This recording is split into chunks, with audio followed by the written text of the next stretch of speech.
दोस्तों, सर्वोच्च न्यायालय के सीजेआई को जूता मारने की कोशिश की गई।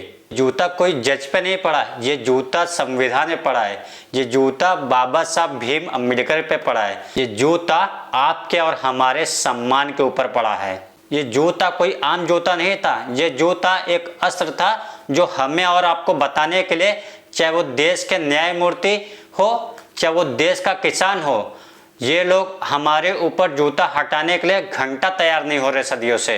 न्यायमूर्ति BI गवई अभी नए नए चीफ जस्टिस ऑफ इंडिया बने थे, उनको ये नहीं पता देश में अंधभक्तों ने अपनी बबूती बना रखी है कुछ भी करने के लिए। यहाँ वही चलता है जो राजा के प्रोपेगेंडा को सूट करता है। एक अंधभक्त जो कि किस तरह का वकील है मैं आपको बता नहीं सकता, वो हमारे CJI BR गवई के ऊपर जूता मारने की कोशिश की। दोस्तों, ये आप खुद उसकी मुंह जुबानी सुनिए। ये है कि भाई हजारों साल हम सबके गुलाम ही रहे। जो छोटी छोटी कौम आई वो हम पे राज करके चली गई। वो केवल इसलिए क्योंकि हम हमेशा बहुत टॉलरेंट रहे। आज भी हम टॉलरेंट हैं, लेकिन जब हमारा अस्तित्व खतरे में है तो मैं चाहता हूं कि सनातनी कोई भी चुप ना बैठे, घर में कुछ ना कुछ जो जिस स्तर पे कर सकता है वो करे। दोस्तों, क्या इस तरह के आदमी को भगवान नींद से जगाने आए कि आप इस तरह की चीजें करो?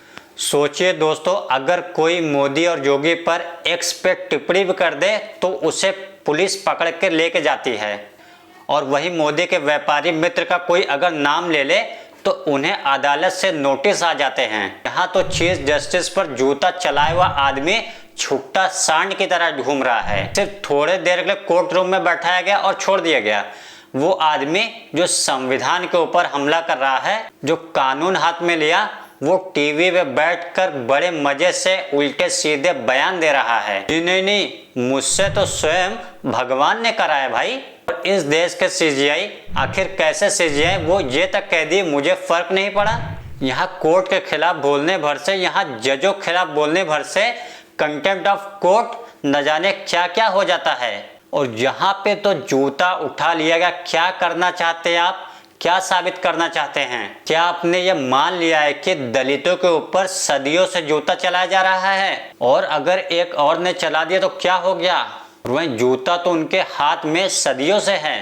आपको तो उनको ऐसे सजा देनी चाहिए थी, ऐसे अंधभक्त को ऐसे सजा देनी चाहिए थी कि वो 7 पीढ़ियां याद करे कि न्यायमूर्ति का या कोर्ट का इस तरह से कैसे अपमान कर सकते हैं। सोचिए दोस्तों, इस आदमी को टीवी में बैठकर इसके बड़ी बड़ी बातें की जा रही हैं, और इस अंधभक्त को, इंसान को हमें शर्म आनी चाहिए कि गोदी मीडिया इसको हीरो बना रहा है। और ये चीज सुन के बिल्कुल भी शॉक मत होइएगा। क्या पता कोई बड़ी पार्टी इंडिया की ज्वाइन करके जो कोई पद हासिल कर ले। और ये सन के खुला क्यों घूम रहा है पता है? कि आप अपने हद में रहें, ज्यादा आप संविधान गाना ना गाएं।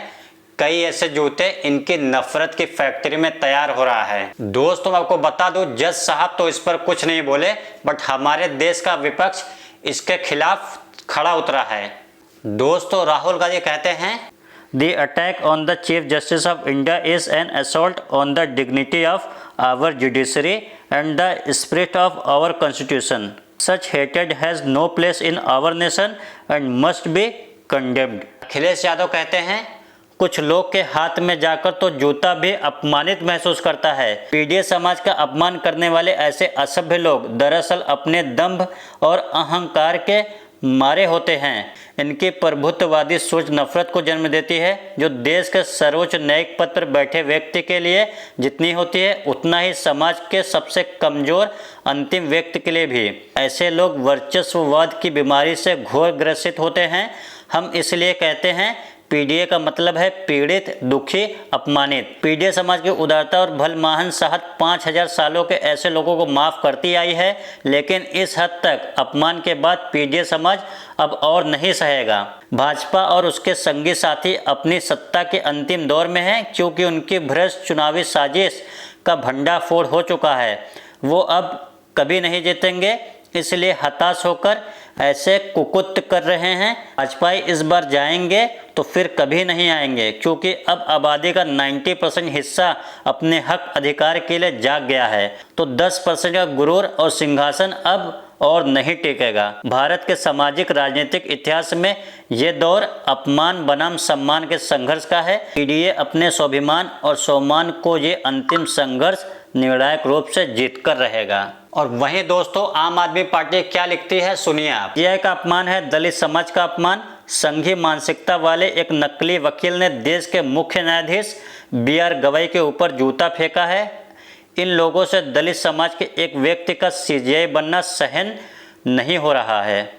चीफ जस्टिस की माताजी ने RSS के कार्यक्रम में जाने से इनकार कर दिया तो इनकी भावनाएं आहत हो गई और अब RSS विचारधारा वाले वकील ने CJI को जूता मारने का प्रयास किया।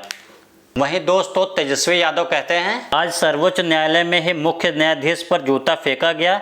यह हमारे लोकतांत्रिक और न्यायिक इतिहास की एक शर्मनाक घटना है। जब देश के सर्वोच्च न्यायिक पद पर आसीन व्यक्ति को न्यायालय में ही इस तरह के अपमान का सामना करना पड़े तो यह गंभीर चिंता का विषय है। 2014 के बाद जिस तरीके से राजकीय संरक्षण में विभिन्न माध्यमों से देश में घृणा और हिंसा का नॉर्मलाइज किया गया है, क्या उसका दुष्परिणाम है? क्या दलित समुदाय से आने वाले संविधान की भावना को पालन करने वाले व्यक्ति भी संवैधानिक पदों पर सुरक्षित नहीं हैं? यह जूता देश के मुख्य न्यायाधीश पर नहीं बल्कि संविधान और संविधान के शिल्पकार हमारे पूजनीय बाबा साहेब अम्बेडकर पर फेंका गया है। धर्म की आड़ में कुछ लोग अपना जहर बाहर फेंक रहे हैं। संविधान व दलित विरोधी भाजपाई इस घटना पर चुप क्यों हैं? न्यायपालिका की गरिमा हमारे लोकतंत्र की रीढ़ है, इसे बचाना हम सभी का जिम्मेदारी है।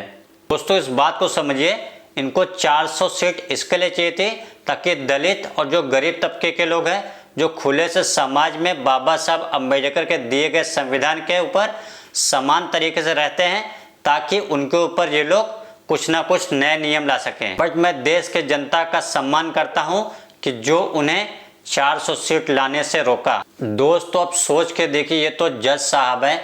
अब वहीं मैं आपको बता दूं आम आदमी का क्या हाल हो रहा है। दोस्तों मैं आपको बता दूं, उत्तर प्रदेश के रायबरेली का एक शख्स था जो कि एक दलित था।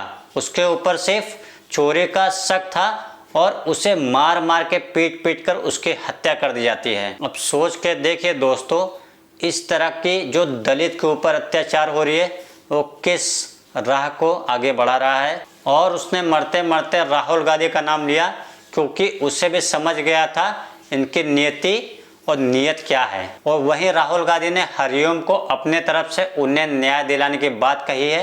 तो दोस्तों आपका क्या करना है, इस 3rd क्लास के वकील ने जो हमारे देश के CJI BR गवई के ऊपर जूता चलाने की कोशिश की है, अपने राय कमेंट में जरूर ड्रॉप करें। मिलते हैं कोई नेक्स्ट वीडियो में दोस्तों। Thank you so much. जय हिंद।